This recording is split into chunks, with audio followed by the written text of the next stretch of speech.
in his feelings. Bet I won't give up the pussy again. Shit, gave it to his friend. These hoes don't be mad at Megan. These hoes mad at Megan's law. I don't really know what the problem is, but I guarantee y'all don't want me to start. Bitch, you a pussy. Never finna check me.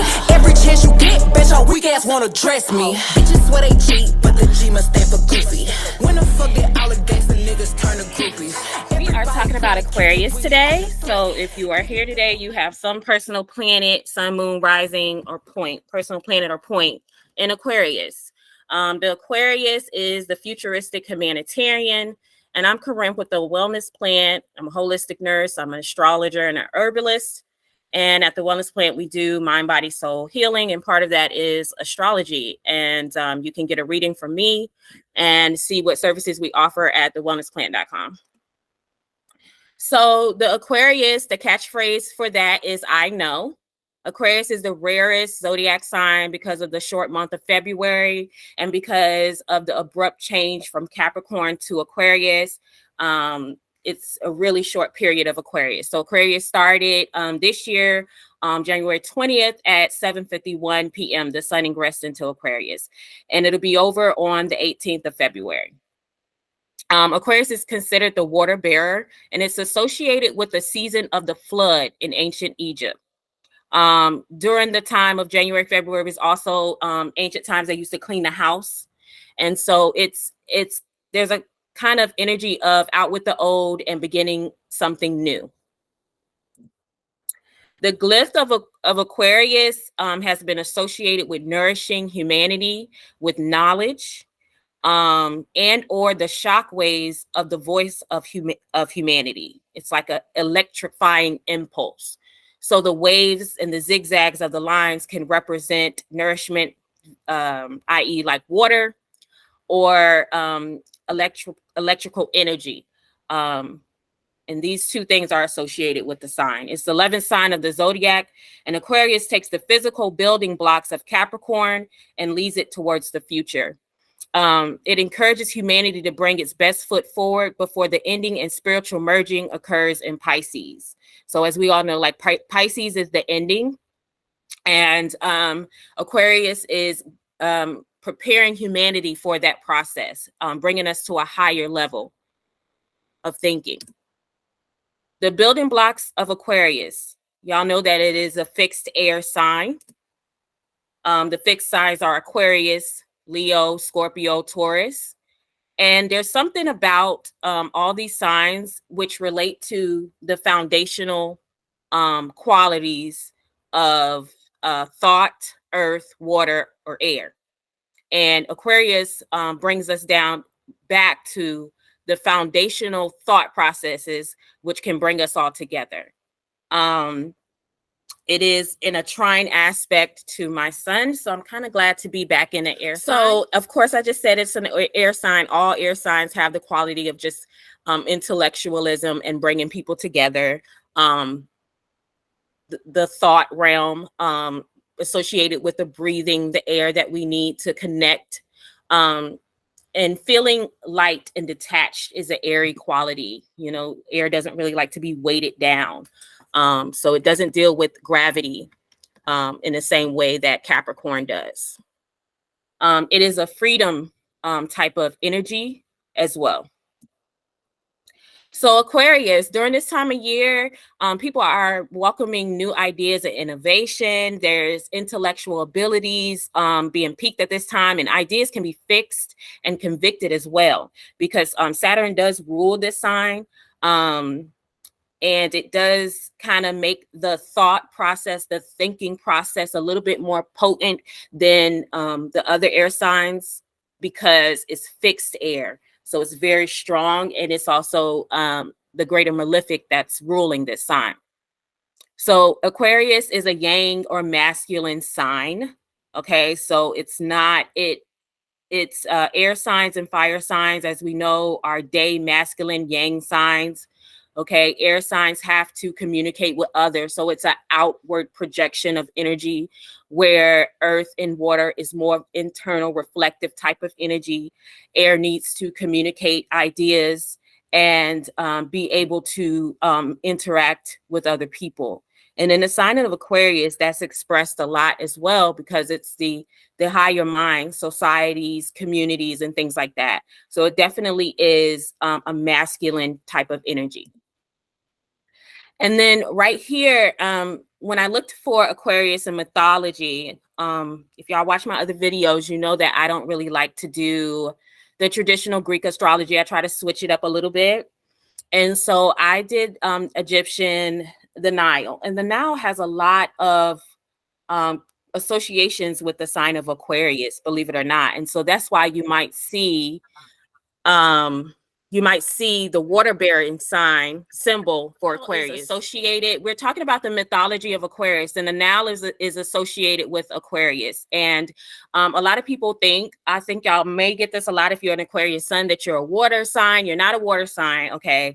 The nourishment that comes from Aquarius, that is symbolized by the water, means that basically abundance for everybody, nourishing societies, having the ability to reach wide ranges of people.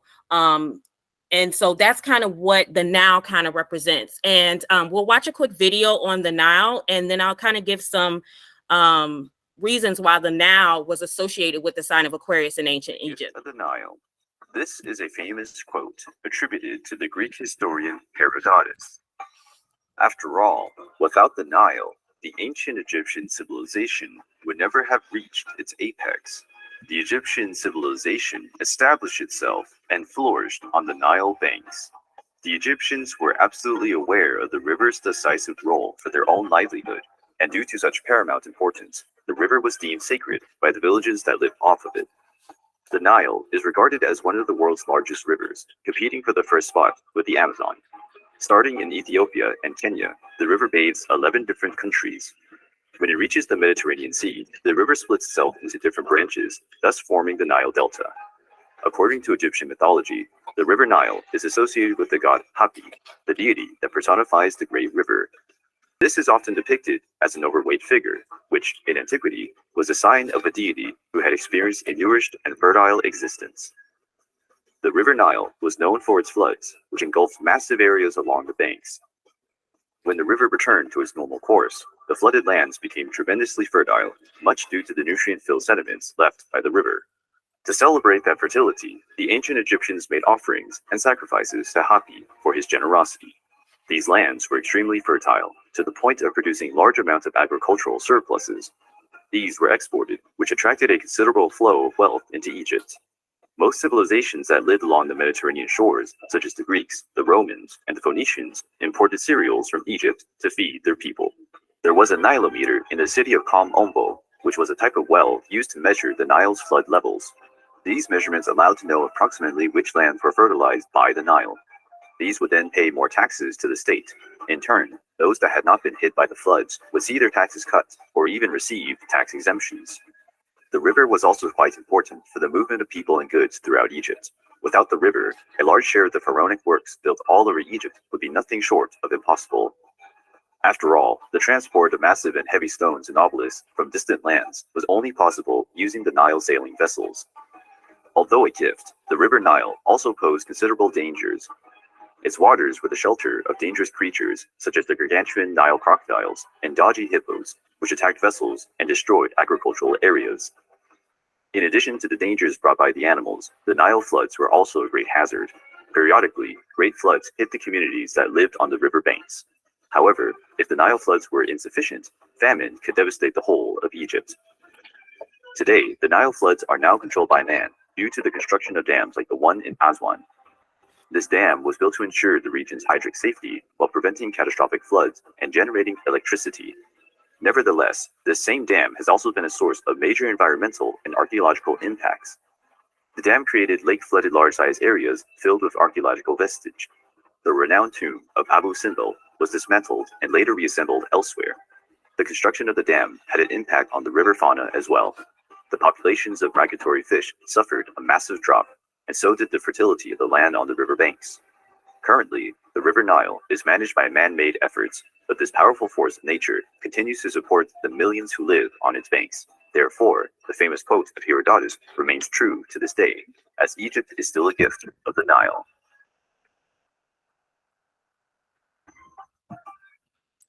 Okay, so the Nile was associated with the flooding. I mean, the Aquarius season was associated with the flooding of the Nile, and the people of Egypt, Lower Egypt, Kemet, all dependent on this Nile because there was no rain in at that time. It was just desert, and so that is how people ate.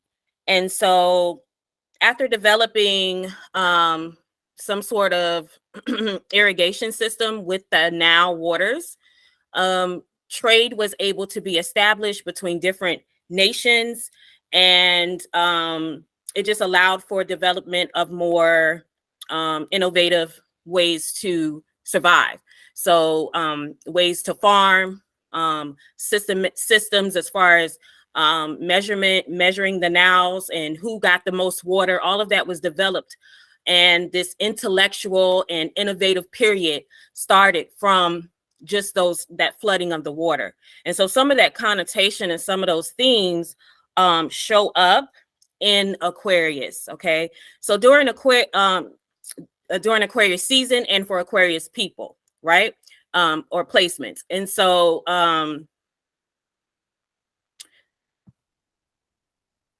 what's interesting is in astrology, even those themes of that sign during that sign period can be seen. So when I looked at history as far as during Aquarius season, what things happened that were pertinent, they all fit into kind of the same types of concepts, right? So we have revolution. That's something that is associated with the sign of Aquarius. And a revolution was something that happened 131-65. The U.S. House abolishes slavery.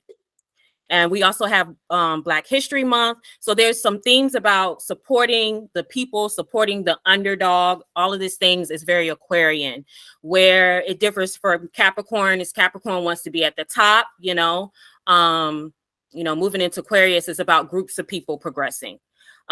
Innovation was something. The first computer was built sometime in early February, Aquarius season. But also Mark Zuckerberg created Facebook in February of 2004 during Aquarius season. The Boy Scouts were founded. And so communities, gathering of peoples for certain initiatives, very Aquarian theme. And then we have progressive rights also being a concept within the Aquarian theology, Roe versus Wade. And that happened January 22nd, 73, talking about legislative rights. And a lot of legislative things are under the Aquarian themes as well. So some other themes of Aquarius: organizing groups of people, the everyday person, where it differs from Leo, which is across from Aquarius, the opposite of Aquarius being the ruler of celebrities and chiefs and things like that. Aquarius is about the everyday person, okay? The everyday rights of everyday people. Most Aquarius people are very down to earth, they don't really need to feel like they're special to humanity like the way that Leos do. They really care about everybody, not necessarily one specific person like Libra does, but everybody. So it rules the system of government, communities, states, and countries. There's also themes of death or suffering of the heads of government. And I seen that when I looked at some historical dates, that during Aquarius times was a lot of the times where kings were beheaded or killed or something like that, or some leader of some organization was killed off, or you had people gather together and kind of overthrow a government. That was a lot of that happened during Aquarius seasons in history. You have humanitarian issues that come up with Aquarius. Androgyny comes up time and time again. When we talk about Happy, who is the god of the Egyptian Nile, in the mythology, Happy was an androgynous god and was able to breastfeed, but also had an erection and was able to produce kids. And so Androgyny is a theme of Aquarius. The future, everyone. Remember commonalities. What do we have in common? Where, you know, Leo wants to feel special. Aquarius wants to know, how do we come together and what do we have together that makes us special? Workers' rights come up a lot during Aquarius season. Nourishment, remember the noun, nourish the people. So thinking about how we can have systems that help everybody is an Aquarius type of thing. Navigation, after a lot of people think of Sagittarius for traveling and things like that, but Aquarius is about not really navigating physically, but navigating thought. Okay, how thought and ideas and intellectualism can travel across states, regions, countries. And so things like the UN and, you know, things that kind of legislate people as a whole conglomerate is kind of what I'm talking about with navigation. Socialism and socialist programs are very Aquarius, working for the greater good. Electricity, of course, because you have, you know, a lot of people were inventing. I seen like, I think smallpox vaccine was invented during Aquarius season. So this like, this kind of maverick type of person is very Aquarius too, just kind of shocking, but brilliant. Working together, architecture. Architecture is also seen in Capricorn, but remember Aquarius is also about building because it is ruled by Saturn. Friendliness and legislation. So legislation falls in Aquarius because that thought is fixed. And so whatever thing that they think is good for society, it's a fixed energy and it can stick. And so they can bring that higher to the point of legislation to actually impact something. So yeah. Aquarius, in astrology, the ruler, I just said, was Saturn, but in modern astrology, Aquarius is ruled by Uranus. Uranus just went direct. And so you might have seen this week a lot of accidents, car accidents, things like that. I know in my personal life, it was a whole bunch of things happening this week. And so that might have something to do with just that Uranus energy coming back to going direct. Saturn represents the structural properties of the intellect, leading to societal change. Saturn contributes to the fixed thought, fixed thinking, and stubbornness of Aquarian ideas. Okay, because Aquarius is, once they believe that something is right and the best thing for humanity, good luck on trying to change their mind. Okay. Uranus contributes to intellect, innovation, and rebelliousness of thought.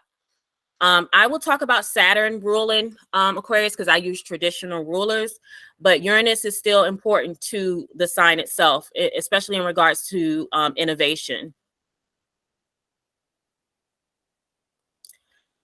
So there are 3 deacons of every sign, right? And so what you want to do is, I got some typos in here, but I'll explain it to y'all. There's 3 deacons of every sign. If you were born, or I should not say born, if you have your Aquarius degree between 0 and 10, then you're in the first decan. Okay, I had to switch this around because I was finding it ended up getting mixed up, just whatever. So if you have an Aquarius moon, sun, or rising between 0 and 10 degrees, listen up, because Uranus rules that decan and you're more prone to originality, a quick mentality, finding solution, needing change, and also a crash and burn kind of thing happening with you. You're more logical than most people. You can be very, very detached. And with Uranus going direct this week, you might be more prone to accidents or, you know, just like, you know, quick thoughts, or anxiety might be something that comes up with you a lot. And this week period, anxiety is going to be high because of Uranus. So Decan 2, you would have your sun, moon, rising degree between 11 and 19 degrees. And this is ruled by Mercury. So again, Deacon 1 and Deacon 2, regardless, these are very intellectual, logical types of placements. It is the 6 of Swords for Deacon 2. The tarot cards are associated with the deacons. So anytime you're talking about swords, you're talking about air. Okay. I forgot to say Deacon 1 was the 5 of Swords. So back to Deacon 2. It rules small groups of people, kindness of strangers. You might find that you're able to kind of have a conversation with anybody, a homeless person to a prince. Hope and freedom is some energy that's in this deacon. Versatility, honesty, knowledgeable, and also this type of electric type of genius. I would say the same for Uranus too. But Deacon 2 has like exceptional wordplay. I believe that J. Cole, the rapper, I believe that he has Deacon 2. They have the ability to really, really just put metaphors in and make you think. I mean, just the double entendres, just all types of stuff that they're able to do. The cadence, they just have really good wordplay. For Deacon 3, this deacon is ruled by Venus. So this is the deacon if you have a point, sun, moon, rising between 21 and they would say 30 degrees. 30 degrees is not a real number, but 21 and 29 degrees, then you would have the Venetian rulership on that deacon. And so you might find yourself in conflict in relationship just because you have a detached point, which is an Aquarius ruled by Venus. And so in a love life, you might have issues with your partner feeling like you're just really detached. There's a winner and loser aspect with this as well. And Deacon 3 and Deacon 1 both speak of conflict because that's 5 and 7. And both of those are the conflict cards of the Zodiac. So this is a pacifist. You might have a rivalry or a feeling of not belonging. A feeling of not belonging is very Aquarius anyway. Most Aquariuses do not feel like they belong. Distance is something that is in the Deacon 3, and distance of emotion. They imagine a better world. They can be friendly. And like I said, they might have issues with being the detached partner.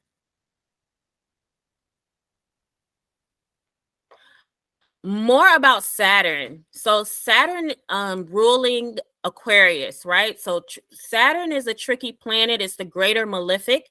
If you know anything about astrology, everybody talks about the Saturn return because it is brutal. You know, it's the time of maturity, right? So now you're taking the maturity that was in Capricorn and moving into Aquarius, where it's maturity of thought, a greater a presence of intellectualism about the harsh realities of life, you know, change for the better, realizing what is and realizing what needs to change. There's an aspect of respect to tradition in Aquarius, but it's still a renewing type of energy. They want to take some of it, learn from it, but they want to progress it for the better.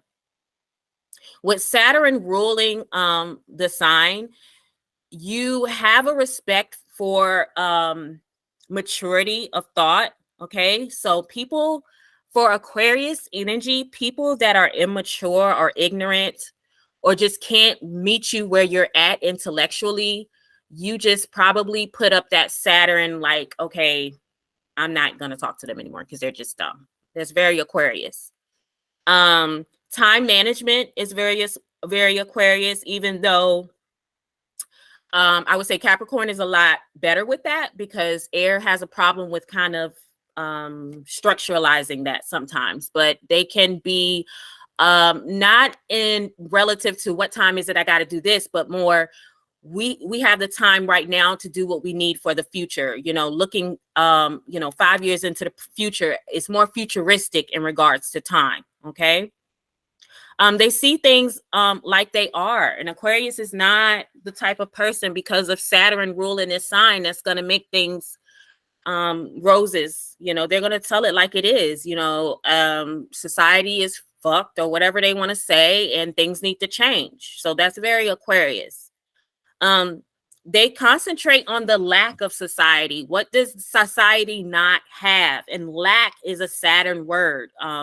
And so that's very Aquarius. So a lot of the thoughts of especially like philosophical Aquarian leaders is about what is missing in society and how can it be better. They concentrate on what's not good. It's not like Sagittarius where it's Jupiterian and everything's beautiful and oh, life is great. It's the reality of Aquarius, okay?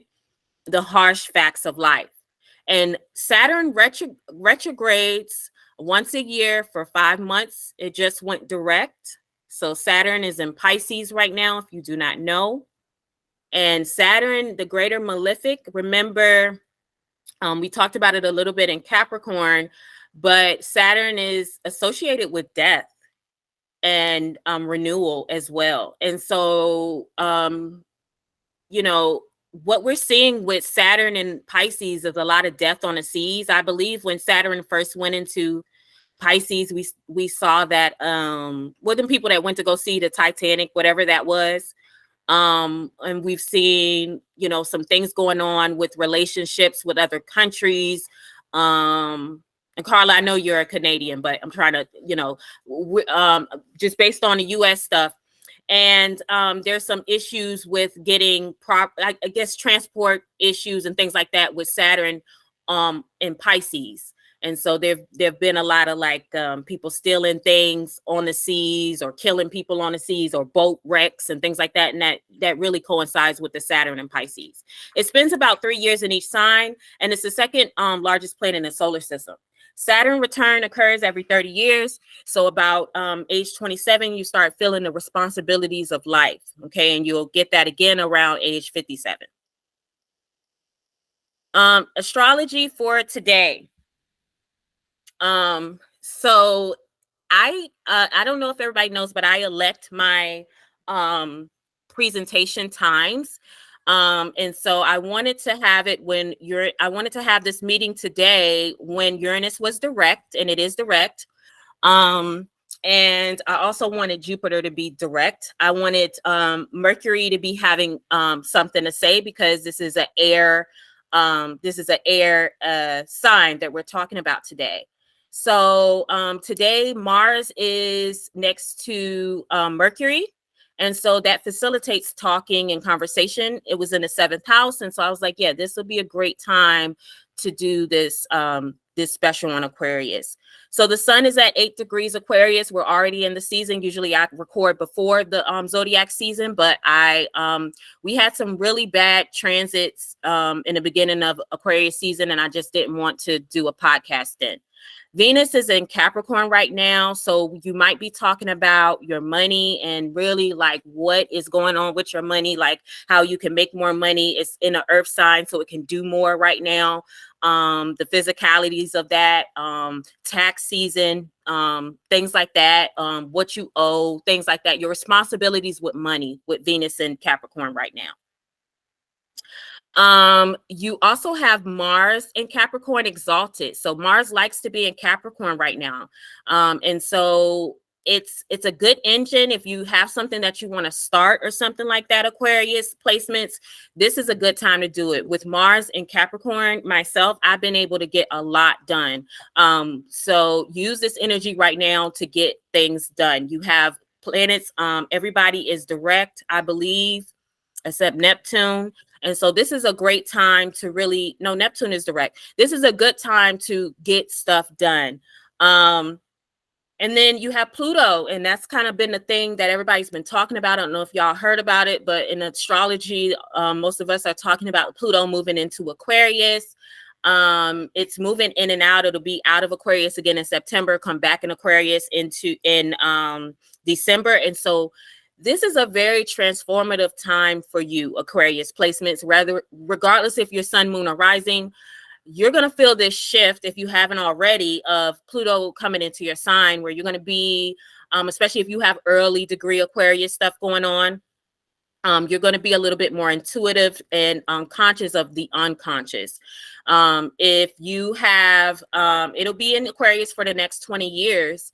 But this is a very transformative time for you. You want to see how Pluto interacts with your whatever placement you may have. But Pluto brings things to the surface or when it interacts with your personal points like sun, moon, or rising. So, you know, things that you might have forgot about, subconscious power struggles, things like that are going to come up with you. So this is a very transformative time for you, Aquarius placements, but also for society, because Aquarius does rule societies, communities, and things like that. Societies are transforming at this time from a time of capitalism and power and governmental powers to the time of Aquarius, where the power is going to be in the hands of the people.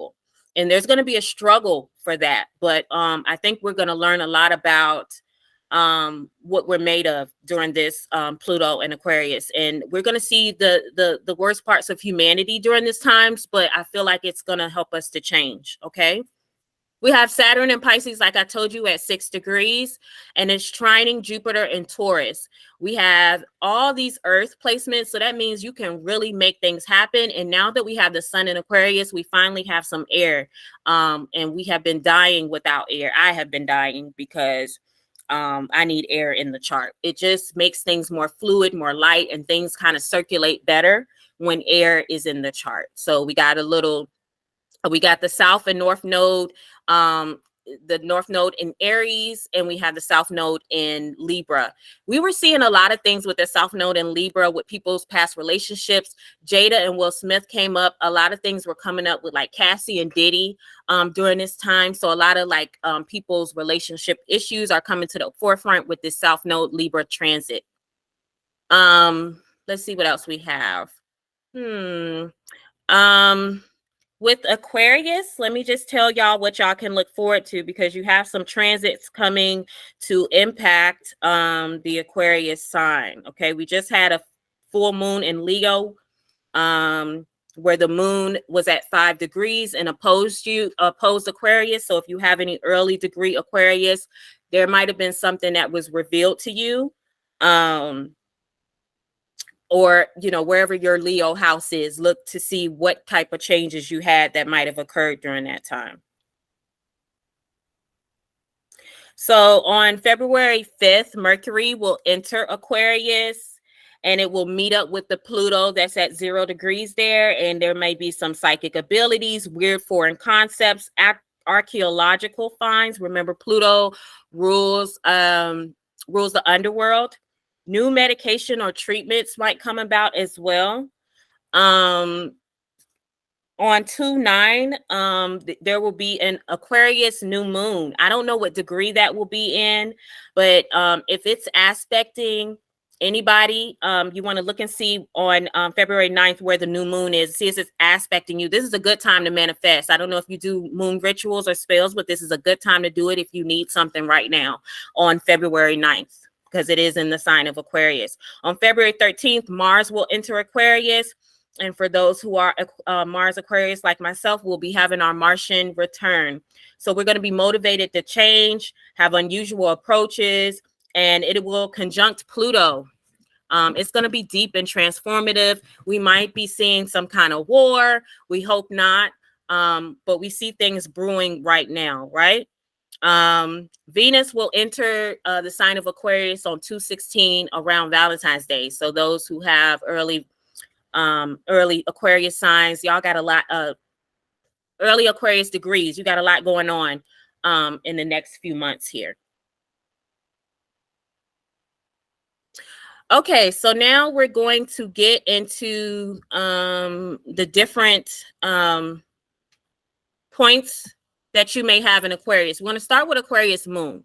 So the moon talks about your childhood, your mother, your early needs, your family, things like that. If you have an Aquarius moon, most of the time you have an emotional need. Okay, it talks about your emotional need to have a detachment. You may have an aloofness, an imagination in childhood, or you could have been a child that you had a very unique childhood, some kind of way you were either strange, your family kind of was strange, or something like that.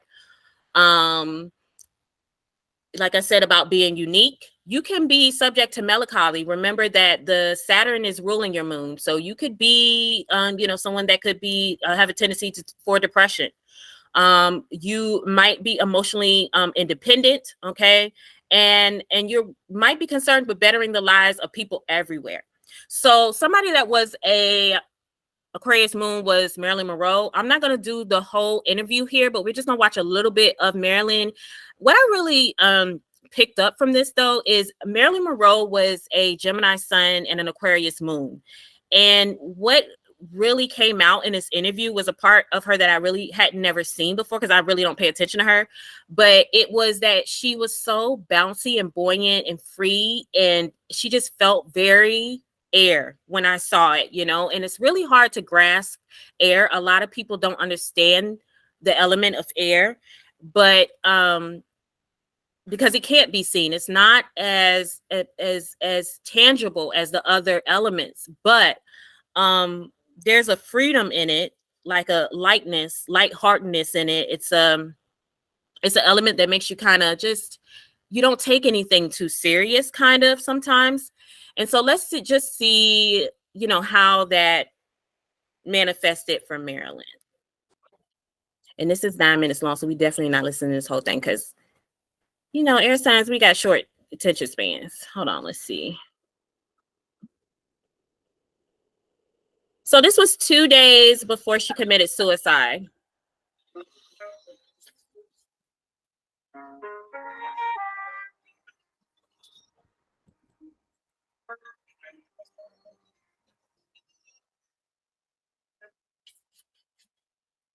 I arrived at Marilyn's house in Brentwood, which is just outside of LA. I pressed the doorbell. My heart was pounding because I absolutely had no idea what to expect. When her housekeeper opened the door, I was amazed. In front of me was a virtually empty living room. There was nothing in it but a couple of chairs. I put the tape recorder on the floor and was kneeling down trying to get it to work. Suddenly, in front of me, I saw yellow slacks, and a voice said, "Is there anything I can do to help?" And so that's the way I met Marilyn Monroe, on my knees. She looked great. She had her hair and makeup done, but she was clearly troubled. And I saw a roller coaster of moods, intensity, a lot of anger and sadness, as we discussed how her life had been changed by fame. Wonderful,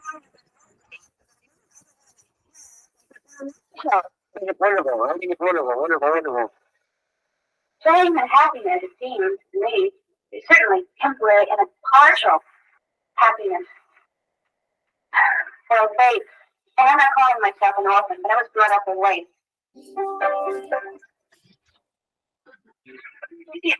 was brought up, I think, differently than the average American child. Because, no, but the average American child, like to be happy, just to be happy, that's it. Happiness wasn't anything I ever took for granted. I loved to play. I didn't like the world around me too much. It was kind of grim.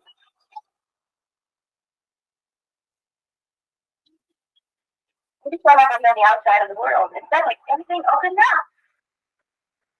I said, gee, what happened? If the world became friendly, it opened up to me. I didn't realize the value of a sweatshirt most days. I thought it was getting catch on, but I didn't quite get it. Because I couldn't really afford sweaters. That wild laugh, sort of a trademark, but in the interview, it seemed to come out at odd moments, out of place. Marilyn gave her fans the credit for her fame. She felt she never had respect from the Hollywood studios, and only her adoring fans really understood her, and they had made her a star. Talking about them were the only really happy moments of the whole interview. If I am a star, the people made me a star. There was no studio and no person. It was just a reaction. I came in through the studio. Primary, you can't imagine. You're the only star that they got. You're the star. And they look at me as if I was right.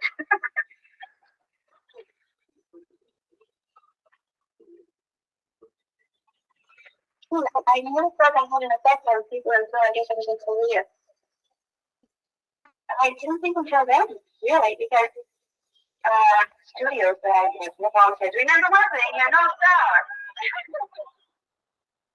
Sometimes people want to see if you're real. They can look on show you towards you, but some kind of something that gets away from their everyday life. I guess you call that entertainment, huh? Entertainment.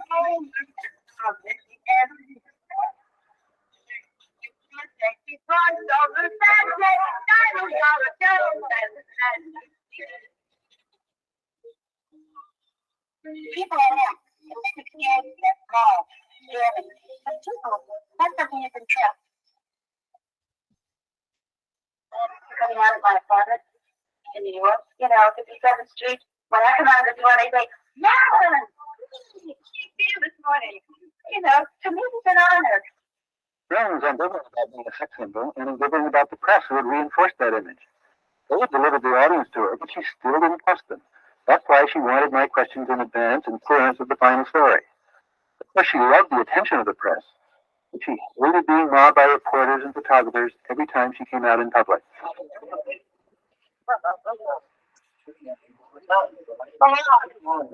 They are, and I don't want to sound paranoid, but they are. You don't want sort of a chunk. Somehow. I mean, if you take like pieces out of you, you think that they really have it. If you're grabbing pieces out of you, you do want to stay on top. 2 feet. They want to know, what's it like? Sometimes it's nearly impossible. And there is a need for aloneness, which I don't think that most people realize for a creative person or an actress.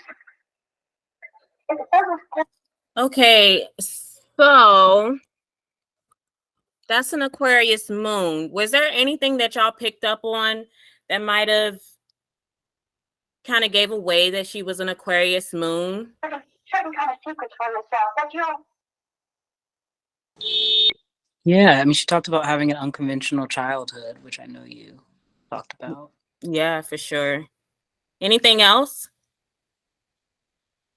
She also, I feel like this is like a general Aquarius thing that she gave credit, her success, she gave that credit to her fans rather than like the institutions of the movie studios and things. It was more about like the collective power of her fans that created her stardom. Yeah, for sure. I think it's definitely about like giving the power to the people instead of the institutions. Very Aquarian. Another thing she talked about at the end was just her need to be alone. I think that's a very much Aquarius moon thing. They need to be alone. They need that private solitude. And it's probably even true for the sun and rising signs as well, but even more emotionally for the moon, because the moon talks about your actual needs, emotional needs. Okay. So, for her to be laughing, giggling, and you see this kind of like, you see her kind of bouncing, she really expressed what air is, just that lightness. But it was a Saturnian type of view because she talked about things that were real, she's just talking about like fame isn't everything. I hate it, and she was going through a massive depression at the time. In fact, she killed herself 2 days later. So it just talks about the detachment, the emotional detachment, especially for an Aquarius moon that they can have, that you wouldn't be able to even read them emotionally. You wouldn't really know what they're going through because it's Saturn ruling that. It's a wall there. And so, she was depressed at that time, and she went through a lot of depression through her life. And I think that that melancholy is associated with that moon being ruled by Saturn. Now, the moon is doesn't like to be in Capricorn, but I also believe that it doesn't like to be in Aquarius as well, because it's still ruled by Saturn. And then, with an Aquarius moon, you would also want to ask about, the mother. How was the mother? The mother is probably somebody that might be a hippie, might be just unconventional in some way, might be detached, might be someone who, just is a genius, might be very intellectual. So Aquarius moon placement can tell you a lot about the individual and kind of where they're coming from and the emotional needs that person may have.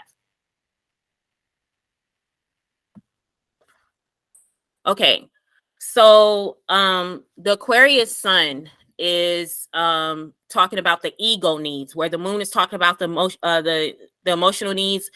The sun is talking about the ego needs and what you actually need to do to self-actualize.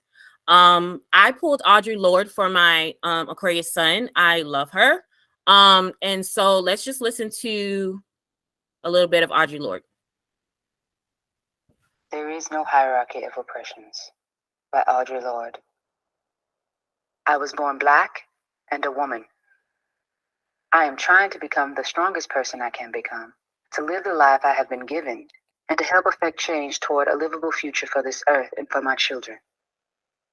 As a Black, lesbian, feminist, socialist, poet, mother of two, including one boy and member of an interracial couple, I usually find myself part of some group in which the majority defines me as deviant, difficult, inferior, or just plain wrong.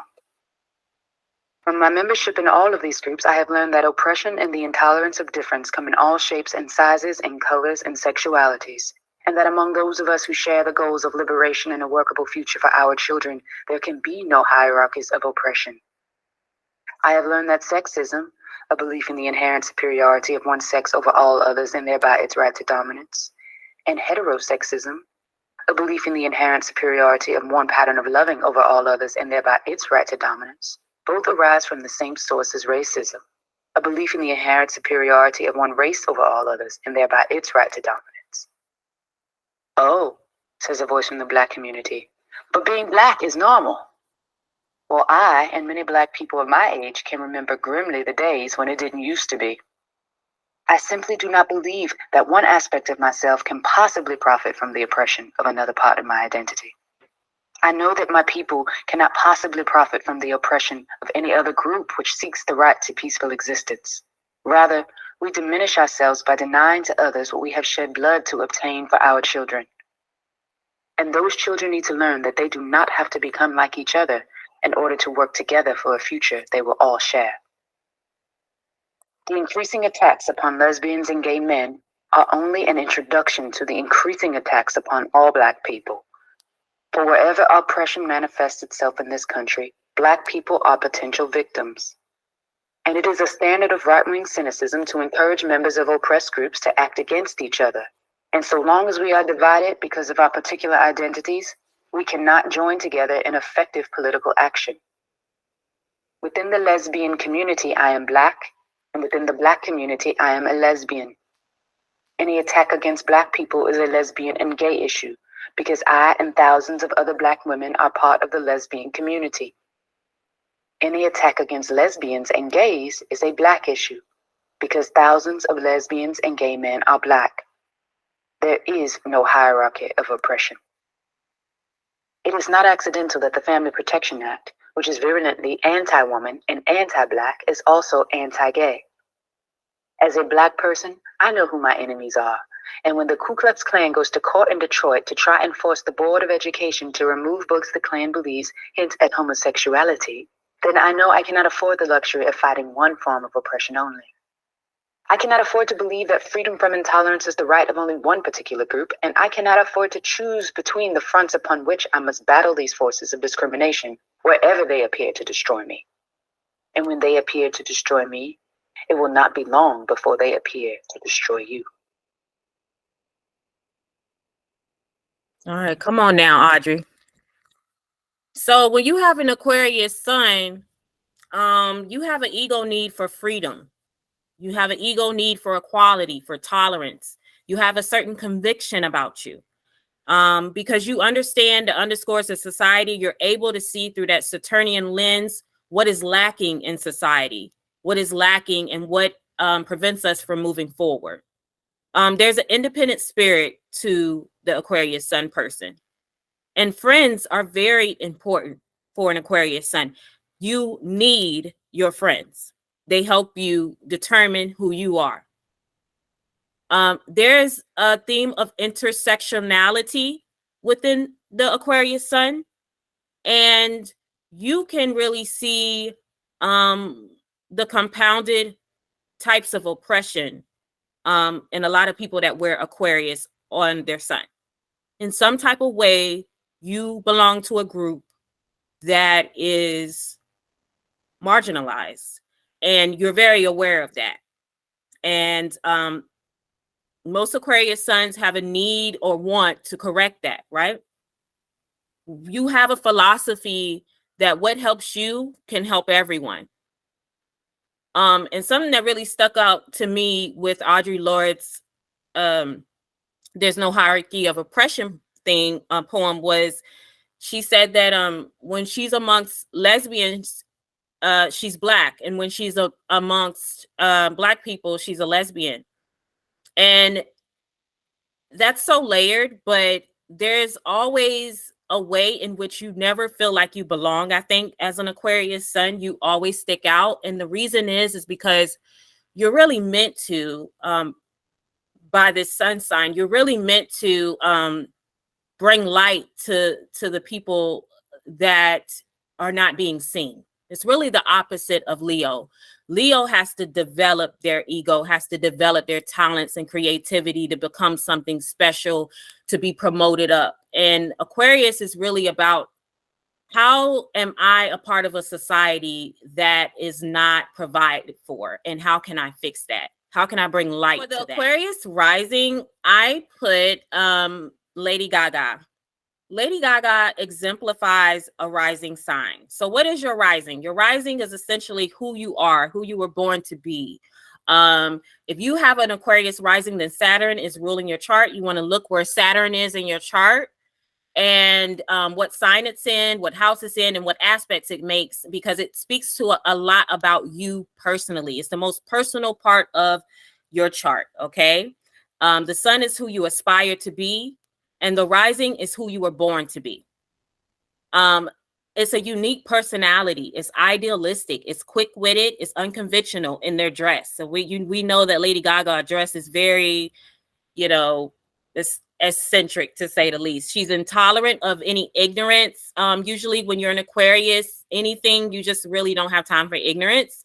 And there's kind of like a paradox in the Aquarius rising, where you sometimes you conflict with what's good for society versus what's good for me, and you're quickly bored. It's air. It wants to be challenged intellectually. Now, one thing I can say, I'm a Aquarius Mars, and so I picked this video of Lady Gaga because I feel like this is literally what an Aquarius will do to you when they're annoyed or either angry. It's not a sign that's necessarily going to battle you, but it is a sign that's going to look at you like you're dumb, okay? And detach from the situation. That's very Aquarius. They don't waste their time on things they feel like you can't even understand, right? So let's just watch a little bit of Lady Gaga personifying an Aquarius rising. Lady Gaga just had one of her most cringeworthy interviews yet.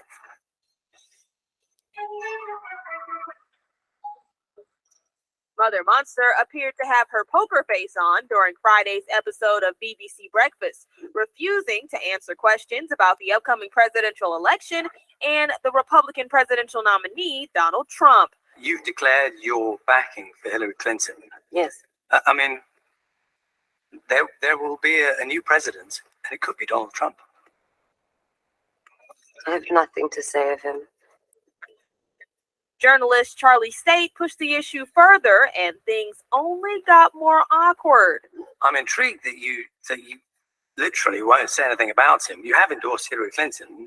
What is it you think that she is going to do for the USA that he will not?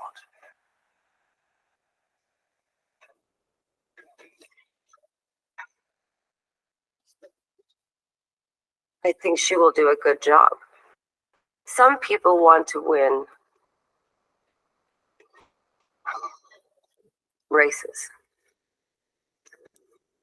Other people want to be president of the United States.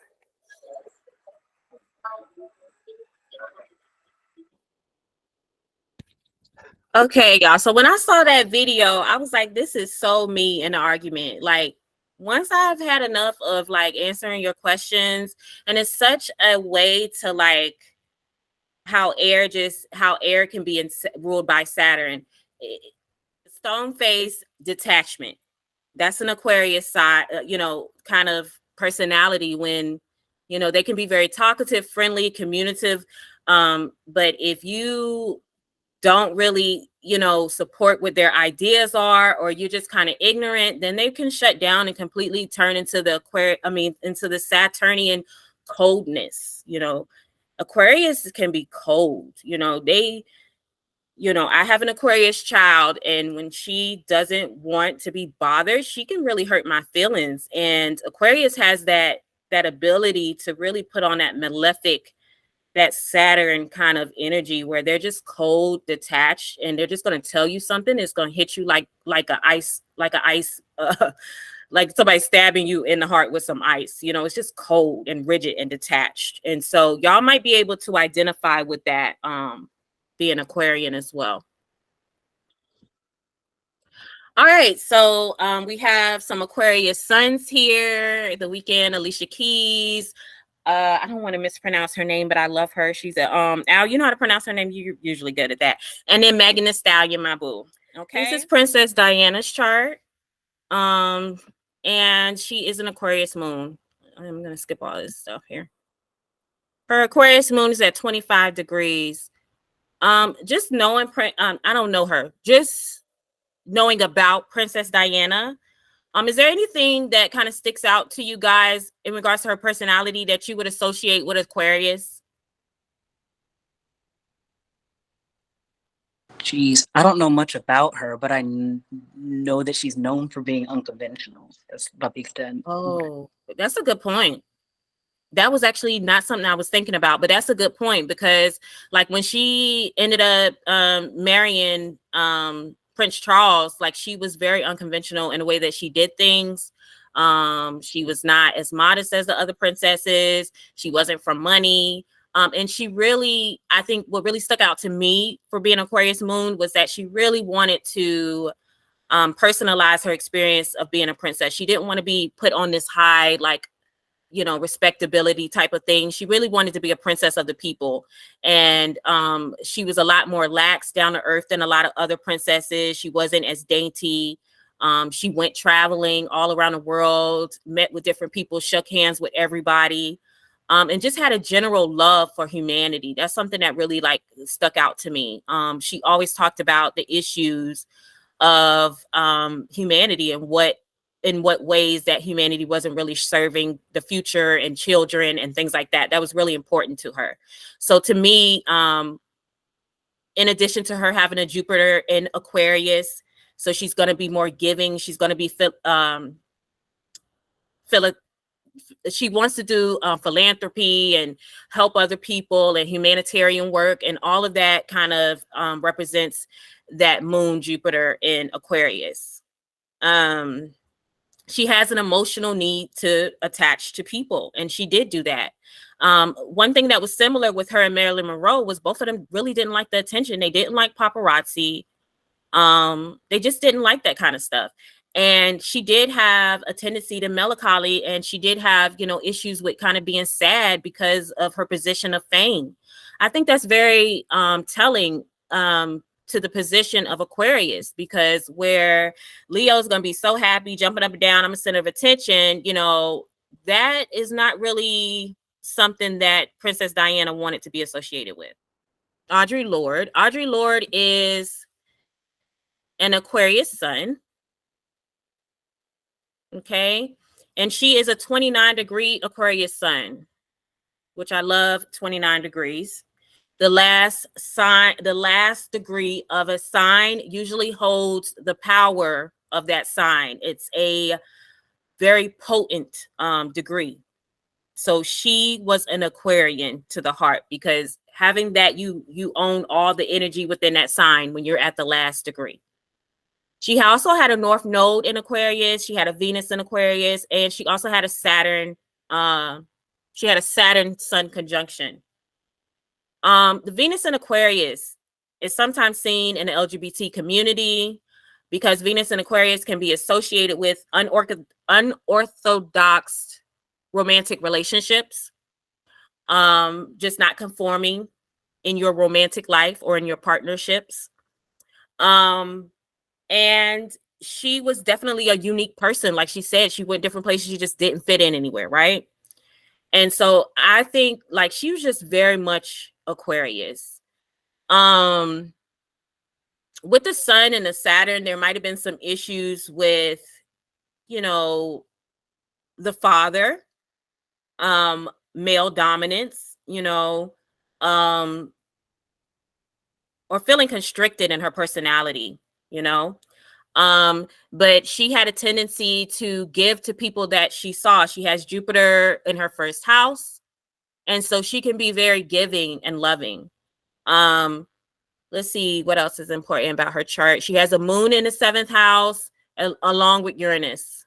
And so she might have had relationships with others that she nurtured. They nurtured her in some type of way, or she just really saw in her relationships ability to connect. Okay.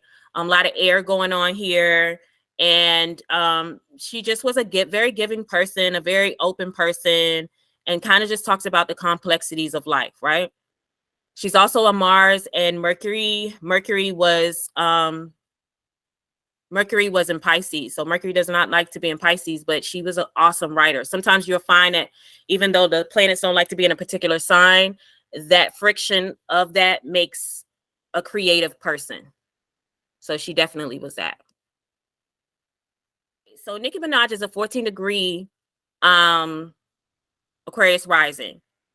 And Carla, I don't know how detailed you are in the hip hop world, and I'm assuming the other two know what's going on. But Nicki Minaj is like supposed to be, you know, rap royalty, whatever. But she's having this conflict right now where she's really looking like a damn fool with another female rapper who's also an Aquarius.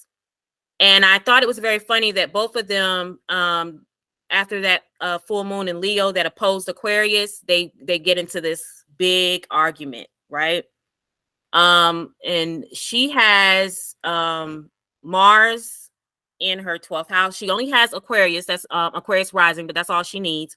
So she's represented by that Saturn in Scorpio at the top at 0 degrees. So Saturn in Scorpio is ruling her chart. Why? Because she's Aquarius rising, and what rules Aquarius? Saturn. So Scorpio is a sign that is very complex, secretive. It can be very vindictive. Okay, so she has a kind of complicated placement, and it's at 0 degrees, so it's very strong. That's ruling her chart. In addition to that, as y'all can see, she has a lot of Sagittarius going on. She has the Uranus, the Sun, the Venus, the Neptune. She has a stellium with the Mercury. So Mercury does not like to be in Sagittarius. A lot of times you'll see people, Mercury in Sagittarius, big mouths, boastful. So we can kind of see that in Nicki's personality, very Sag, but also Aquarius, because what I need to stand out from the rest of y'all. I'm different from y'all. You know, she claims to want to move and progress hip hop for women. However, she has a very separative type of personality. And I think it's really because she has this Saturn in Scorpio. She wants to have power because that Saturn is conjunct the Pluto, and she wants to be the king. Okay. And that's a lot of Sagittarius, boastful, Jupiter type of energy. And she can be kind of childish, you know, kind of immature. And so, you know, maybe she's trying to grow into her Aquarius rising, but she's very problematic. And what I also see is that her MC, if you look at the top of her chart, there's an arrow right by Jupiter. It says that her MC is it's a Scorpio MC at 22 degrees, which is a potent degree at in a fixed sign of Scorpio. So what you see here is a someone where their family secrets kind of come out to the public, because your MC is what projects to the public eye. And when you have it at 22 degrees of a Scorpio sign, this could be sexual things. This could be real, you know, Scorpio is fixed, but when it's at 22 degrees, it can be it can be a lot more potent and a lot more secretive, a lot more actionable. And so you see, I think her brother went to jail for pedophilia. Her dad was beating up her mama. So a lot of that stuff from the family and those dynamics get pushed out into the public where people know that type of stuff. And so she calls herself having a heart for people that have been accused of things because she feels like she has to protect these people. But in actuality, it's kind of hurting her and her image. And that's all reflected in that 22 degree Scorpio rising. But yeah, she is a Aquarius rising, and the moon that occurred in her 6th house of Leo.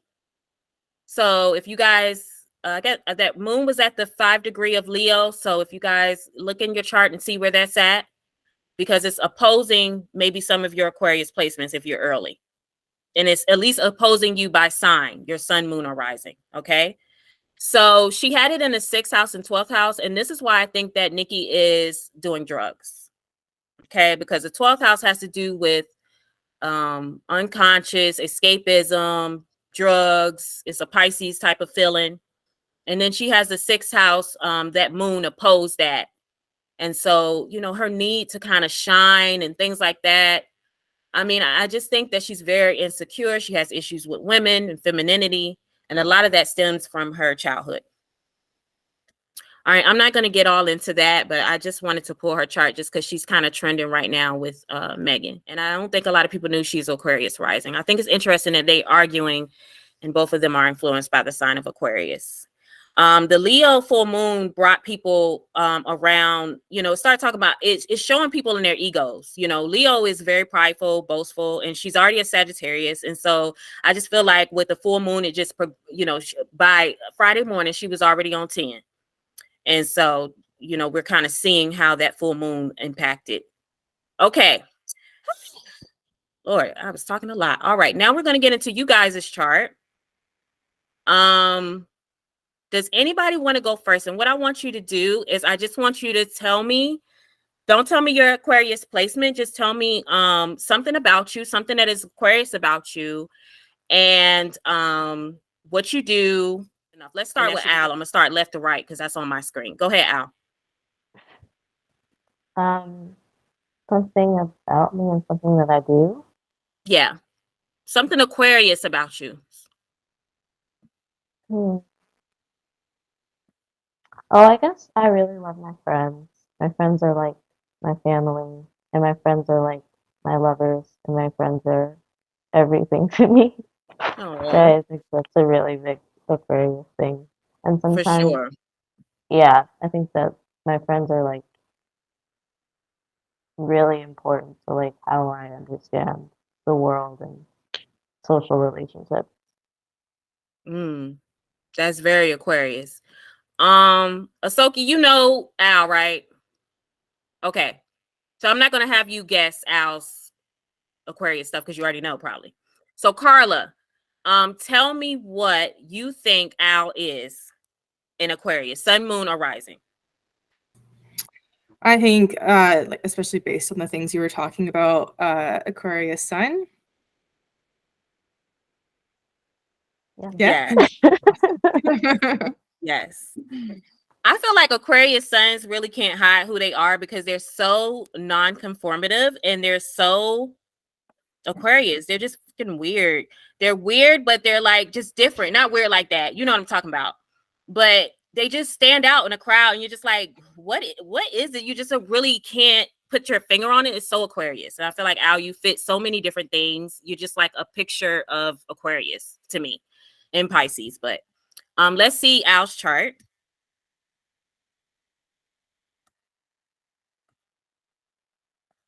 Let me know when y'all can see it because it takes a while. I can see it. Okay, so Al is a Aquarius sun. Okay, and so that moon wouldn't really have affected your sun because it's so late in Aquarius. It's a late degree. It's at 26 degrees of Aquarius. You also have Palace in Aquarius, which is kind of just the things that you're handy at, the skills that you have, the planning that you're having, that you can do. It has to do with protection and preparing. You do that in an Aquarius way. You have a Mercury in Aquarius. A lot of people say that Mercury is exalted in Virgo, but I think it's domicile in Virgo. I think that Mercury is exalted in Aquarius. Mercury and Aquarius people are probably some of the most intelligent people you'll ever meet. I just think that Mercury can do a lot in this type of element of fixed air. And Mercury has to do with transactions and a lot of the themes that were in the mythology of Aquarius, meeting people, joining people together. Mercury goes high to low. So, Aquarius Mercury can talk to somebody that is homeless and talk to somebody that is on Capitol Hill. They have the ability to just form thought and connection between anybody, any types of people. They also have Uranus in Aquarius, which Uranus loves Aquarius because it's the modern ruler.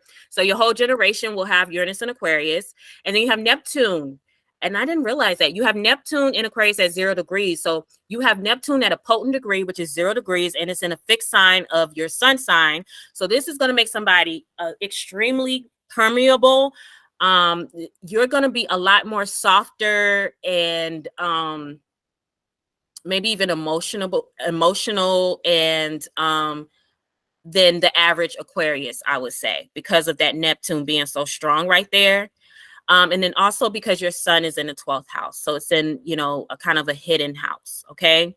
You also have the South Node on no, you don't. You have Jupiter in the 12th house and you have the South Node. Jupiter and the South Node are conjunct. This is a sacrificial person. This is definitely going to be somebody who is a humanitarian, who wants to give to people, that sees, you have the empathy of somebody that, could be just if you ever became a billionaire, you give all your money away. You just never be rich because you just don't have that type of setup. You would give everything away because you don't value that. You value humanity and the betterment of people. You have Mars on the ascendant. So Mars is rising. And so this can make you come across as confrontational to some people. You might be just a little bit more assertive about how you come across, or you might be assertive about your beliefs and what how people should behave. It's an idealistic sign when you have Pisces rising, especially with Mars there. So it just amplifies all of that emotional energy as well. You have Saturn in your first house, and it's ruled by that Mars as well. So you're a watery Martian Saturnian person. So there's some structure, but you kind of get out there. Your thoughts kind of need to have legs, and it's really hard because you have so much Piscean energy. And not much Earth in your chart except for Venus. And Venus could help you in regards to Venus and Capricorn, and money, old money coming to you. You have to work hard for your money when you have Venus and Capricorn. It really doesn't just come to you. Becoming respected in order to gain money is something for Venus and Capricorn. And and the Venus is in 11th house. And so, Al, can you tell us what kind of things are you interested in? And what kind of work do you do? How do you get back to humanity? Oh, okay. So I guess how I go back to humanity. I'm really interested in I guess just interested in human rights in general, but I'm Muslim, so during Ramadan I do a program called aid letters for incarcerated Muslims. So I write a letter to a Muslim who is incarcerated, and they get it by 8th so they can celebrate the end of the month with like a letter from someone in Oh, I solidarity love with them. that. And I read a lot. I really like a lot of Black authors like Toni Morrison and Hanif Abdurraqib. And I try to stay as informed as possible on like social upheaval and movements around the world. And I've been educating my partner a lot around what's going on in Palestine and like the history and the Nakba and the Israeli occupation and everything. And I kind of talk about that to whoever will listen, but not too much because I don't like conversations with people where they're not actually trying to listen and it's just an argument because I feel like I get too frustrated. And I would like to have conversations with people who are actually trying to talk and like exchange ideas rather than just like argue me down. Yeah. Yeah. I like to write a lot. That's like my main passion. I'm an unemployed writer, which I feel like is a really Aquarius Pisces kind of dynamic Yes. going on in my life. And I love music, I love art and film, and I write a lot about film. I'm writing a film review right now about Saltburn, and people can find me kind of like confrontational or intimidating at first, but then they realize that I'm very soft. So it's kind of like this paradox of being like the sweetest, Yeah. meanest person a lot of people have ever met. And I'm just very honest, but I'm also very soft, and I love vulnerability, and I'm open enough to tell people when they've hurt my feelings, which I think is kind of like disarming. So it helps get to the end of conflict faster or resolution of conflict faster because I think people can be really hesitant to say when something's hurt their feelings, and I will just let you know that I didn't like that and it hurt my feelings. Mm-hmm. Yeah. Al is my younger sibling and one of my favorite siblings. I have a lot because our dad was a Rolling Stone, but one of my favorite siblings. And because Al doesn't fit into any type of box, I love that. I'm an Aquarius smart, so I love people that just really be them, that are themselves, are unafraid to be themselves. And I think that's the most endearing thing about Aquarius, and especially about your position, especially in our family, because you've broken a lot of traditions. I mean, do you want to talk about how you've kind of, just shortly, how you've kind of been different in our family, I guess? Sure. All of us are different, but you know what I'm saying. Yeah, I think that well, like I'm kind of like I'm estranged from my parents, and I moved to New York, and Corinth and I have the same dad but different moms, and so for my mom's side of the family, that is like really out there because like the whole family is from Florida and has been in Florida like since we arrived in America, and then slowly like my mom's generation was like the one that started like kind of leaving Florida, but they're still all in Georgia. So moving to New York is like a really kind of out there thing. And I moved here initially to go to school, and I was like the second generation to go to college and the first to go this far up north at all. Um, so yeah, and then like I like came out to my family as non-binary and everything, and that was not received well. But I kind of just I don't know. It is what it is. So I feel like I can't water myself down to appease other people and like sacrifice my own like self and being and the facets of my selfhood in order to like make other people happy. I can make a lot of sacrifices for other people, but that's not really something I can do. So um, I just kind of took that and I was like, it is what it is, and I'm still just gonna live my life. And so now I'm in New York, being gay, and that's what it is. Yes, poo. So so as you can see, there's a lot of intersectionalism, not only in the mythology, but in a lot of people that carry Aquarius. Because Aquarius is, there's no definition There's no defining in Aquarius. It's kind of everybody and everything, a hodgepodge of things. And so you meet a lot of people that carry Aquarius that have different intersectionalities. Okay, next we're going to go to Carla. Again, I'm going left to right. And Carla, tell me something about yourself. Tell me something Aquarian about yourself. What you do and such and such. Yeah.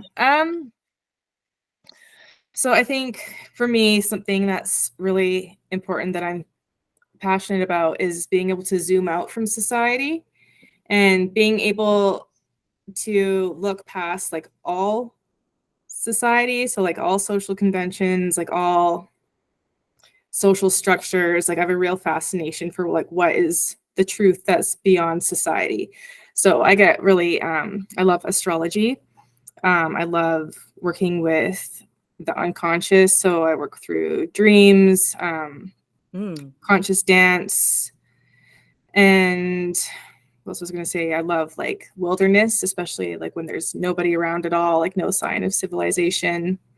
I get really fascinated with people's near-death experiences and just kind of like what's beyond society, what's like the bigger truth that that we miss out on because we create all these like social structures and beliefs. And yeah, so that's kind of what I feel is my Aquarius self coming out. Yeah. And so in Al, you could really see that Aquarius Mercury, like that higher thought. And I can really see it in you, Carla. I haven't brought up your chart, but let's see. Does anybody want to take a guess as to what Carla's Aquarius placement might be?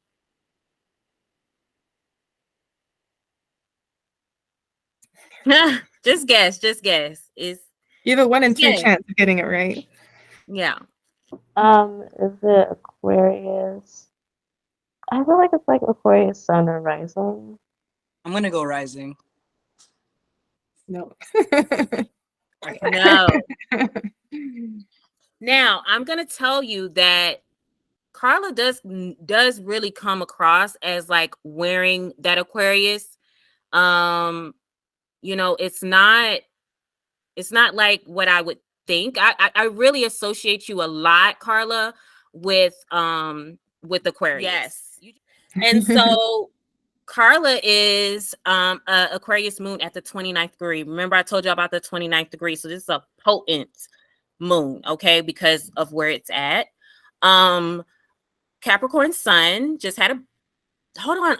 Carla, did I miss? No, I told you happy birthday. Didn't I? Okay, yeah. I'm crazy. I'm like, hold on, wait a minute. I don't like missing people's birthday. And also is a Mercury in Capricorn, a Venus in Aquarius as well. And that Venus in Aquarius is on the MC. And so I just believe that, you know, this is going to be Carla, do you do anything to give back or anything like that? Any humanitarian work or?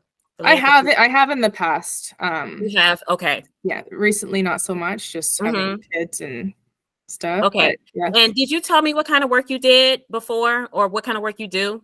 Well, I'm not working at all right now. I'm just focusing on astrology, conscious dance, all of that stuff. I'm trying to get a business started. And what you do the conscious dance, right? Yeah. Okay. And can you tell us what that is? Because I feel like it's very Venus and Aquarius on the MC. Yeah. So it's just tapping into like what's going on in your body and like letting your body lead you into meeting with your unconscious. So it's like allowing things to come up from the unconscious through your body and then using that as a way to communicate with your unconscious rather than going through cerebral channels. So yeah. I love that because it merges the unconscious and brings it into the awareness, the unconscious thought and brings it into awareness.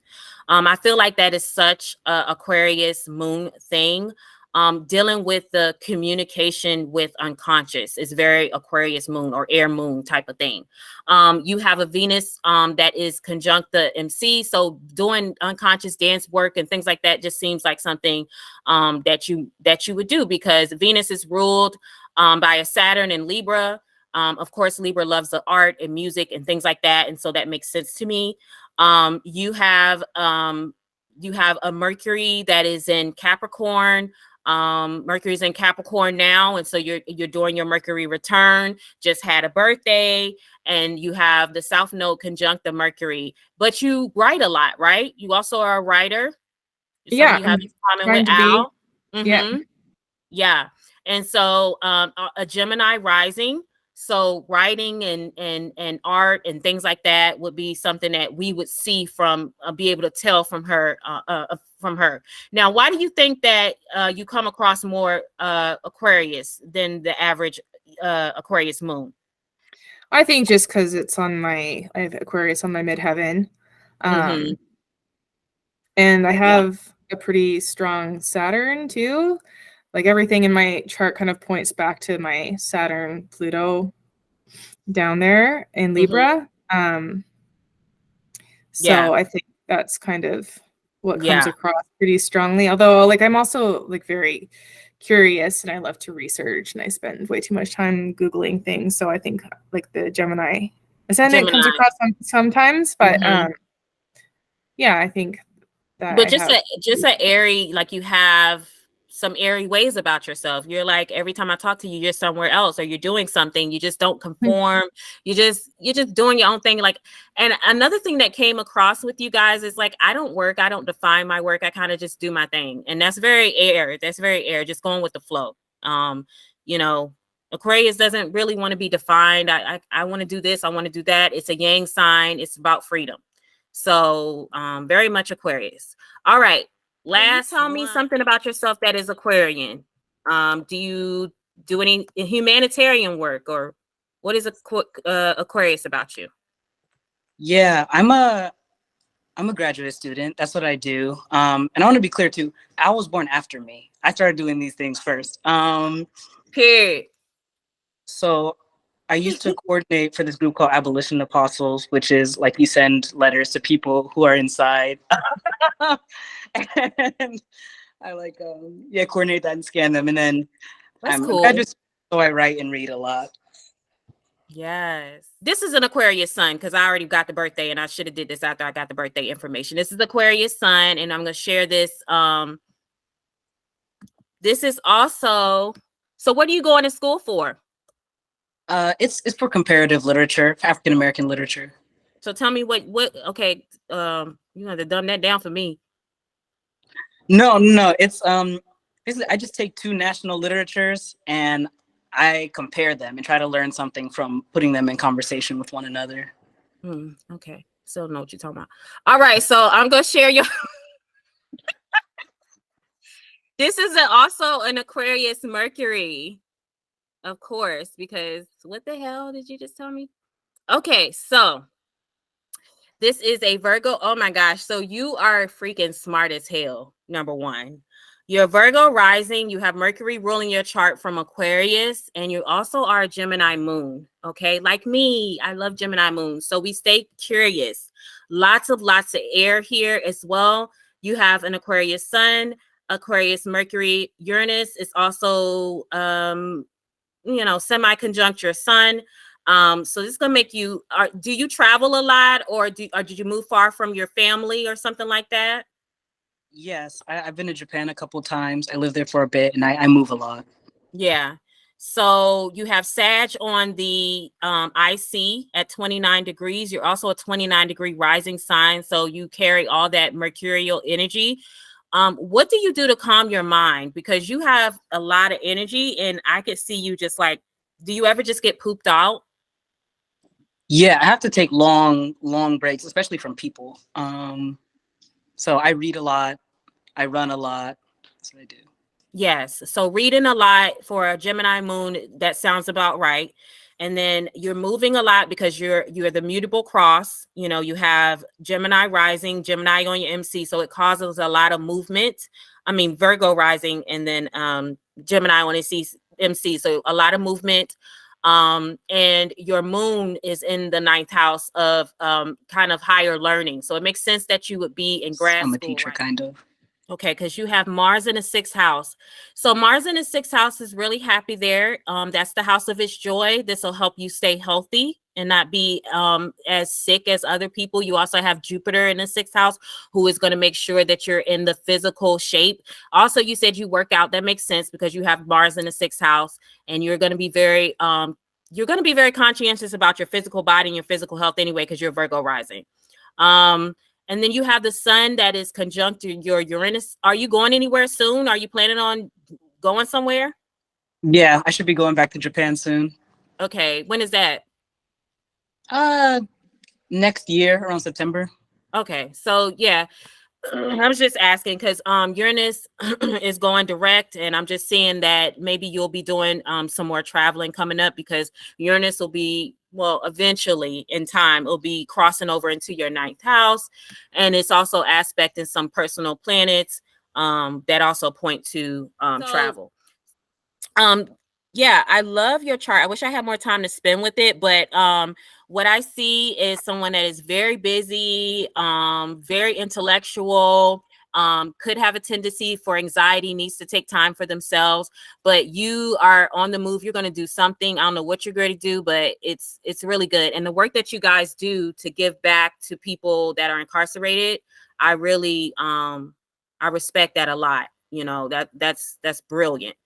Okay, so we don't have much time, but I want to ask you guys a few questions. Let's see, in your opinion, with the state of the world as it is, what is the single most important thing that humanity needs right now? And I know that's a layered question, but what is like one thing that you would say this would help us?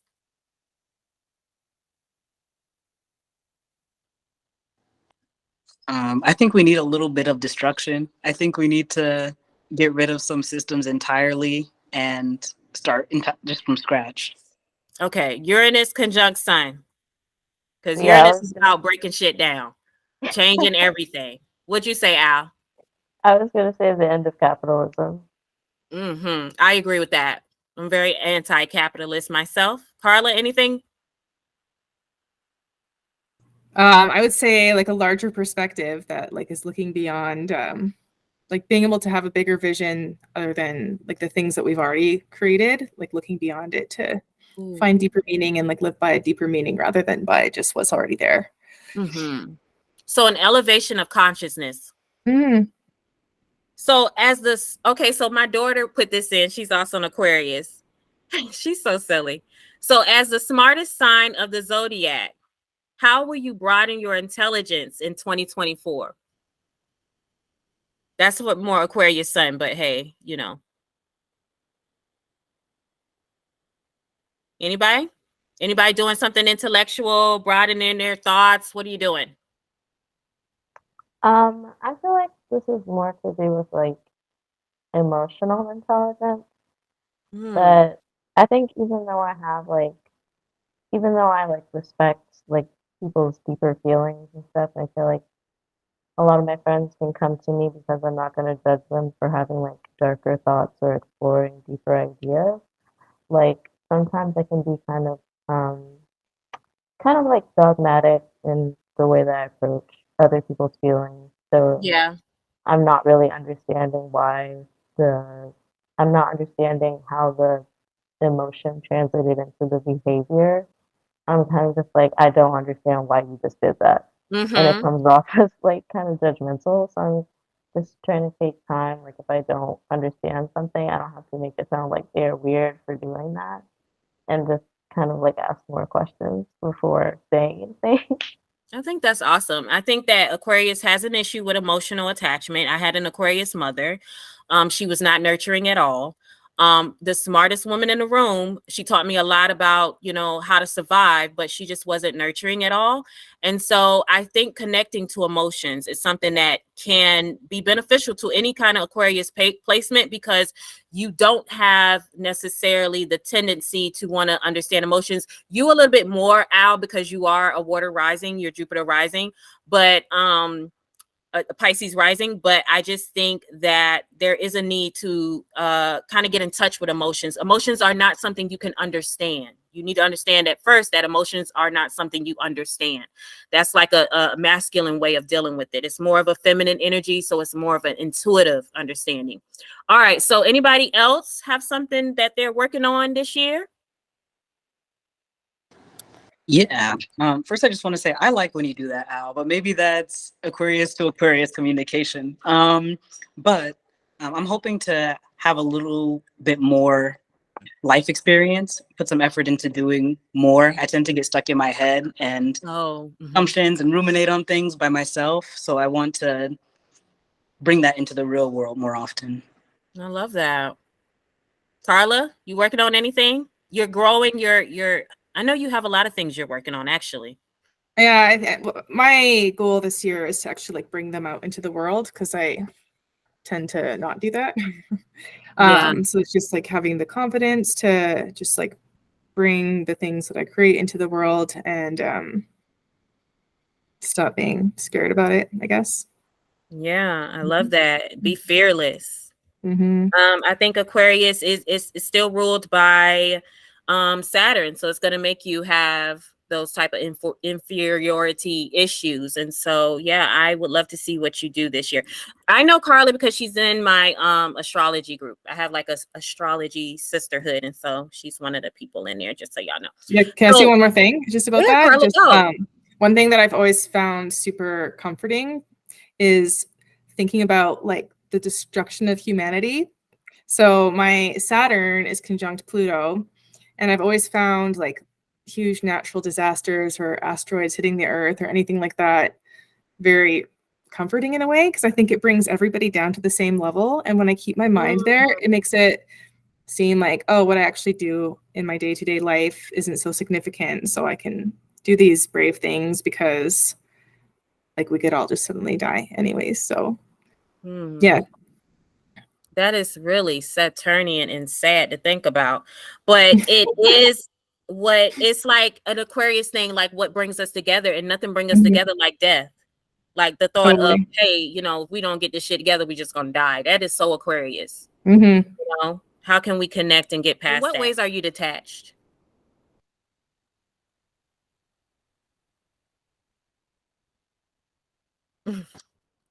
I know I take a long time to process emotion. My therapist said that. And that's an Aquarius thing. Y'all just don't like to deal with emotion at all. That's that. Like when I talk to my daughter and she's like, because I'm a Pisces rising, I got a lot of Scorpio placement, so I can get emotional. I do have a lot of air, but you know, I can get emotional. And my daughter's like, ugh, emotions, ugh. You know, she's ready to laugh or something. She's like, girl, no. She's so funny. Okay, anybody else? Yeah, I remember like probably maybe 7 years ago or 8 years ago, I would just say that I didn't have any emotions. Like I just thought that I didn't have any. But then it took me like 7 years of working with a therapist to finally discover that I do have emotions and how to express them.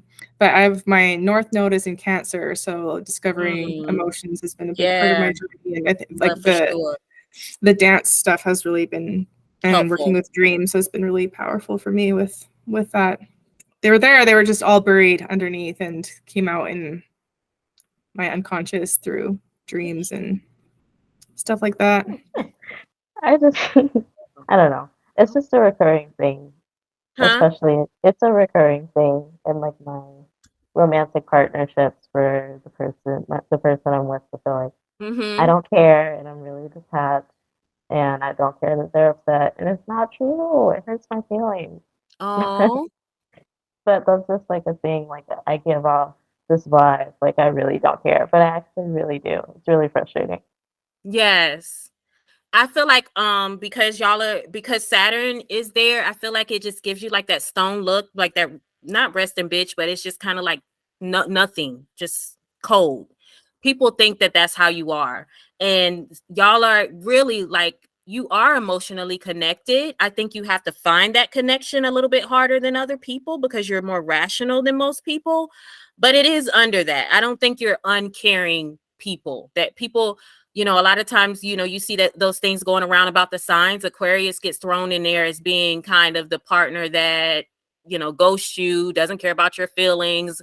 I don't know if you guys know Blueface, but he's an Aquarius. He's like a typical like Aquarius, like fuck you, like kind of energy. Yeah, and so you guys, when you guys saw that Lady Gaga video, did you identify with that at all? Her response to that interview, or did that,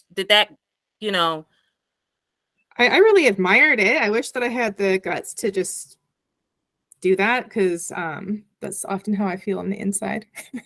So if you're in conflict, you don't typically, how do you handle conflict? I guess that's more of a Mars thing, but I'm just curious, like.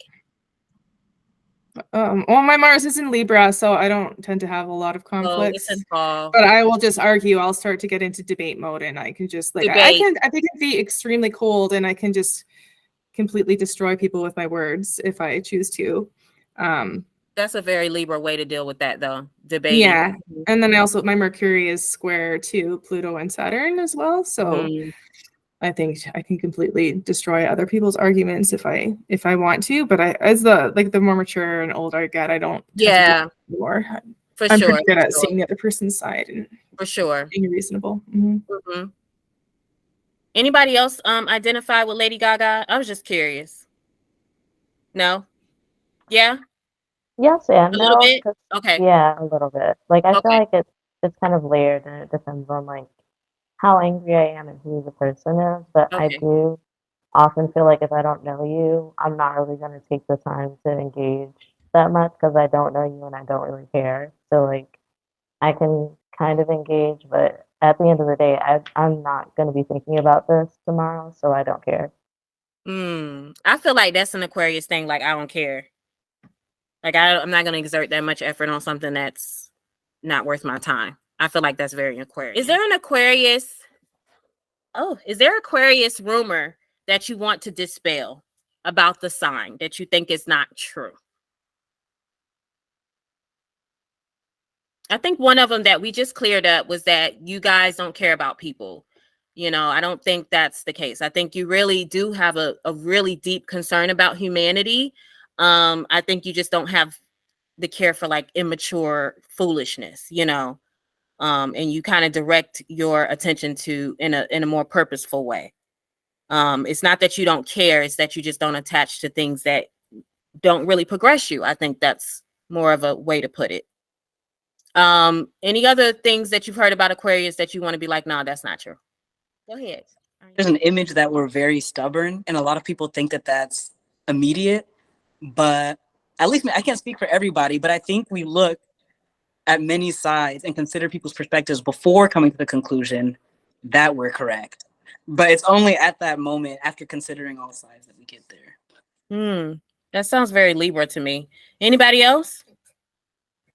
I agree and disagree with that because I feel like I do think a lot, but also sometimes I'm just dead ass wrong and just taking it to the grave. And I do that sometimes. Like, so you're wrong and you'll still take it to the grave. That's messed up. Anybody else? I do think that I hear like a lot of these like Instagram astrology pages, like low vibration astrology pages, they're like Aquarians are really into like conspiracy theories, but it's not even that. It's like a really deep like social awareness of like institutions and structures. And it's not like conspiracy theories that don't exist. It's like they things exist, that for sure. actually impact our day-to-day living. And it's not like this abstract thing. It's like this is like an actual system. It's a real thing every day. Yeah. I think that's so important that you said that, because Aquarius does focus on the realities. It's not a made up belief. You can see the underpinnings of what's going on in society and what we lack. And so it's a real thing. It's not a conspiracy. It's real shit that y'all talk about. A lot of my friends come to me that are Aquarians and tell me stuff, and I'm just like, wow, I didn't know that. But they always have a fact and they can always back it up. So it's always true. You uniquely you. And how are you, and to add on to that, like, how may you be like unorthodox? How are you unique in your being, I guess? I think I have a unique kind of view on spirituality that I don't even really know how to explain it, but yeah, I think I don't like, I like a lot of different ideas from like different belief systems that I've heard, but I kind of put them together in a different way than I've really heard from anyone else. And I have a hard time explaining it though. So that's something I need to work on, is my communication of the way I see things. But yeah, I think. And very different than how you were raised, right? Very different than how I was raised. And then I also like, I think I just like systematically like went through like every single religion, and then I ran out of religions, and then I started going through all these other philosophies. Like I went through like the whole thing, and I just eventually ended up kind of adopting a different perspective than most people have. That's like a little bit of everything in some ways, but I like that. I think it makes me a little bit weird and quirky in the way that I see life, and also the way that I live life. And I don't know, I'm learning to like that about myself, I guess. Anybody else different or unorthodox? Of course, I mean, we all are different, but I think like going back to what you were saying about intersectionality, I find that a lot of the times in different spaces, like I can bring a perspective that's usually not thought about. I think because of like the different intersections of that's true. Like, my identity, I guess. And I'm also like, I also enjoy talking to different kinds of people, and I can kind of fit in anywhere, kind of. But at the same time, I have a really strong personality. So that's like, I don't know, kind of paradoxical, but I feel like I have a really strong personality, but I'm also very adaptable. Yeah, I can see might that. Be in the way that I carry myself, and I'm not making like a value judgment about whether it's good or bad. Just that I haven't met anyone yet who expresses themselves in the same ways that I do. I love that. And so I always leave with a little like catchphrase. And for Aquarius, Ariane, do you want to say anything, or do you want to just sit here? You say hi. Come say hi. Come say hi. Okay. This is my Aquarius child. Say hey. I'm being forced. Silly self. So anyway. Yeah, for Aquarius, I think it's an importance that we work together as a society. Aquarius is here to teach us how we can advance as a human, as humanity, to care for everybody. Everybody gets resources and gets opportunities. And so in Aquarius, I think the lesson is to come together, to find commonality, and to build towards the future. And I think that a lot of people associate like Aquarius would want to tear everything down. Though we say that, you know, in Aquarius, we want to tear things down. I think we do have a respect for what was, but I think that we want to make things better. And so, you know, with Pluto going into Aquarius, this is going to be the time where we start hearing about all types of stuff, from aliens to all types of innovations and AI. And we have to think about how it impacts humanity, right? And what we can learn and grow from in humanity. So in Aquarius, we can use this energy right now to renew ourselves and to build a better future for ourselves and for our teenagers who's on their phone right now. So that's all I have for today. I'm so appreciative, and I'm thankful for you guys for being here today. I feel like Mariah Carey. Got these niggas so obsessed. My pussy so famous, might get managed by Chris Jenner next. He can't move on, can't let it go. He hook nose full of that Tina Snow. And since niggas need making help to make money, bitch, come be my hoe. All of you bitches is wig on the Bible. Talking shit for a no one can find you. I can never be judged by a bitch that